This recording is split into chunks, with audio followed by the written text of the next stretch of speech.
Assalamualaikum warahmatullahi wabarakatuh. Perkenalkan nama saya Dona dengan NIM B1B1228082 dari Program Studi Ilmu Pemerintahan Fakultas Hukum Universitas Jambi. Di sini saya ingin melanjutkan penjelasan tentang APBD kota.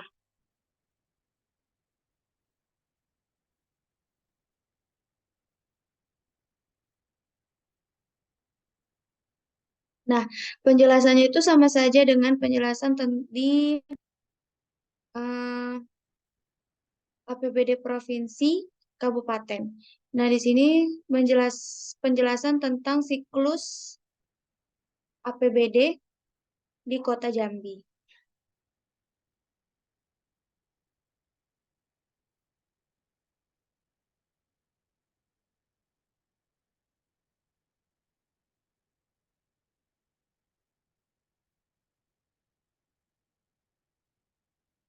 Nah, yang seperti kita lihat di siklus pengelolaan keuangan daerah di sini, itu ada perencanaan dan penganggaran, itu adanya RPJMD, RKPD, KUA, terus ke PPAS, PPAS, nota kesepakatan, pedoman penyusunan RKAS-KPD, RKS-KPD, RAPBD, evaluasi Raperda APBD oleh Gubernur Mendagri, dan terakhir adalah APBD-nya. Dan adanya pelaksanaan, penatausahaan, pertanggungjawaban, dan pemeriksaan. Di sini sebenarnya ada pemaparan tentang pendapatan dan anggaran di Kota Jambi, tetapi mohon maaf saya lupa mengincludekan gambarnya. Di sini saya akan menjelaskan tentang penyusunan dan siklus rancangan APBD di Kota Jambi. Di sini adanya rencana kerja pemerintahan daerah yang penyusunan APBD-nya didasarkan oleh perencanaan yang sudah ditetapkan terlebih dahulu mengenai program dan kegiatan yang akan dilaksanakan. Bila dilihat dari perspektif waktunya, perencanaan di tingkat pemerintah daerah dibagi menjadi 3 kategori, yaitu adanya rencana jangka panjang daerah atau RPJPD, merupakan perencanaan pemerintah daerah untuk periode 20 tahun, rencana jangka menengah atau RPJMD merupakan perencanaan pemerintah daerah untuk periode 5 tahun. Dan rencana kerja pemerintah daerah atau RKPD merupakan perencanaan tahunan daerah. Sedangkan perencanaan di tingkat SKPD terdiri dari rencana strategi atau Renstra, itu adanya SKPD merupakan rencana untuk periode 5 tahun dan rencana kerja atau Renja SKPD merupakan rencana kerja tahunan SKPD. SKPD itu menyusun rencana strategis yang memuat visi, misi, tujuan, strategi, kebijakan, program, dan kegiatan pembangunan yang bersifat indikatif sesuai dengan tugas dan fungsinya masing-masing. Terus untuk penyusunan Renstra SKPD, itu dimaksud berpedoman pada rencana pembangunan jangka menengah daerah atau RPJMD. RPJMD memuat arah kebijakan keuangan daerah, strategi pembangunan daerah, kebijakan umum dan program SKPD, lintas SKPD dan program kewilayahan. Pemda menyusun rencana kerja pemerintah daerah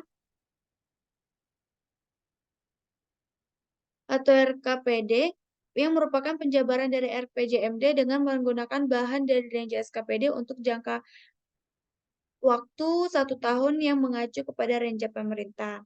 Renja SKPD merupakan penjabaran dari Renstra SKPD yang disusun berdasarkan evaluasi pencapaian pelaksanaan program dan kegiatan tahun-tahun sebelumnya.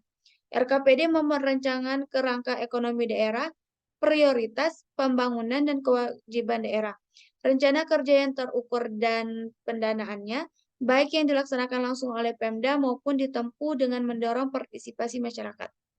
Kewajiban daerah sebagaimana dimaksud di atas adalah mempertimbangkan prestasi capaian standar pelayanan minimal sesuai dengan peraturan perundang-undangan.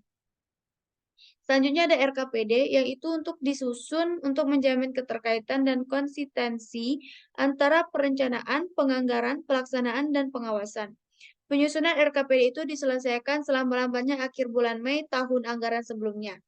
RKPD ini ditetapkan di peraturan kepala daerah. Nah, di sini sudah ada gambar yang saya tampilkan, yaitu tentang siklus pengelolaan keuangan daerah. Di sini saya sekaligus untuk menjelaskan bagaimana siklus di APBD Kota Jambi. Nah, dari alur proses perencanaan anggarannya itu dari Januari sampai bulan April tuh, pertama-tama itu adanya Renstra SKPD, itu berlanjut ke Renja SKPD dan ke Musrenbang. Nah, selanjutnya di bulan Mei sampai bulan Agustus, itu tuh dari Musrenbang berlanjut ke rencana kerja pemerintah daerah. Nah, dari rencana kerja pemerintah daerah itu berlanjut ke rancangan KUA dan PPAS, dan adanya pembahasan perancangan KUA dan PPAS, dan adanya SE atau Pedoman Mendagri. Dari pembahasan rancangan KUA dan PPAS itu adanya nota kesepakatan KUA dan PPAS, dan selanjutnya alurnya itu ke Pedoman Penyusunan RKA atau RKA dan SKPD. Nah, dari Pedoman Penyusunan RKA SKPD itu berlanjut di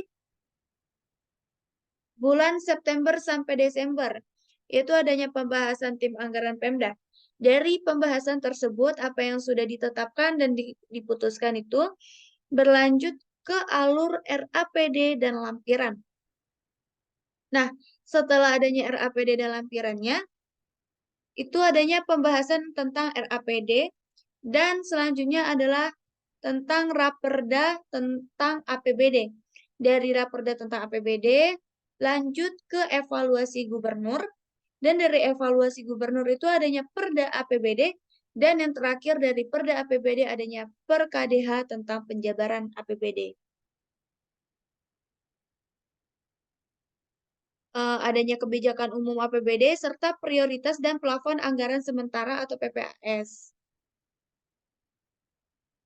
Tujuan yang ditetapkan itu adanya dua aturan yang jelas. Yang pertama adanya implikasi dari perubahan kebijakan atau kebijakan yang diusulkan terhadap sumber daya harus sumber sumber daya yang harus diidentifikasi meskipun dalam estimasi yang kasar sebelum kebijakan ditetapkan. Adanya suatu entitas yang mengajukan kebijakan baru harus dapat menghitung pengaruhnya terhadap pengeluaran publik.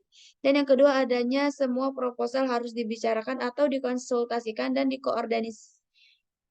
dikoordinasikan dengan para pihak terkait, Ketua TAPD, Kepala Bapeda, dan Kepala SKPD. Dan adanya penyusunan rencana kerja dan anggaran SKPD, RKA SKPD itu ada menurut pasal 89 ayat 3 Permendagri nomor 13 tahun 2006, setelah ada nota kesepakatan tersebut di atas, tim anggaran atau TAPD menyiapkan surat edaran kepada kepala daerah tentang pedoman penyusunan RKA SKPD yang harus diterbitkan paling lambat awal bulan Agustus tahun anggaran berjalan. Pengaturan pada aspek perencanaan diarahkan agar seluruh proses penyusunan APBD semaksimal mungkin dapat menunjukkan latar belakang pengambilan keputusan dalam penetapan arah kebijakan umum, skala prioritas dan penetapan alokasi serta distribusi sumber daya dengan melibatkan partisipasi masyarakat. Sementara itu, penyusunan anggaran dilakukan dengan 3 pendekatan, yaitu adanya pendekatan kerangka pengeluaran jangka menengah atau KPJM, pendekatan anggaran terpadu, dan pendekatan anggaran kinerja. Dan adanya penyiapan Raperda APBD, yaitu RKSKPD yang telah disusun itu dibahas dan disepakati bersama antara Kepala SKPD dan tim anggaran pemerintah atau TAPD, digunakan sebagai dasar untuk penyiapan Raperda APBD. Raperda ini disusun oleh pejabat pengelola keuangan daerah yang untuk selanjutnya disampaikan kepada kepala daerah. Dari Raperda tentang APBD harus dilengkapi dengan lampiran-lampiran berikut ini. Yang pertama adanya ringkasan APBD menurut urusan wajib dan urusan pilihan. Yang kedua, ringkasan APBD menurut urusan pemerintah daerah dan organisasi. Yang ketiga, rincian APBD menurut urusan pemerintah daerah, organisasi, pendapatan, belanja, dan pembiayaan. Rekapitulasi belanja menurut urusan pemerintah daerah, organisasi, program, dan kegiatan. Rekapitulasi belanja daerah untuk keselarasan dan keterpaduan urusan pemerintah daerah dan fungsi dalam kerangka pengelolaan keuangan negara. Daftar jumlah pegawai pergolongan dan perjabatan itu dan selanjutnya daftar piutang daerah,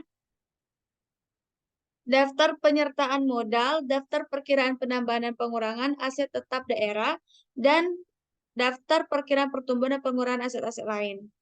Dan selanjutnya itu adanya penetapan APBD, dan terakhir itu adanya penetapan APBD.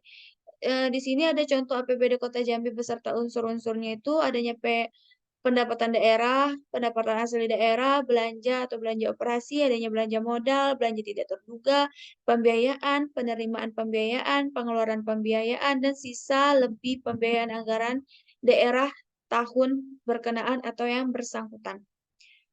Baik, sekian penjelasan dari saya tentang siklus pengelolaan keuangan daerah APBD Kota, terkhusus untuk Kota Jambi. Saya akhiri, wabillahi taufiq wal hidayah. Wassalamualaikum warahmatullahi wabarakatuh.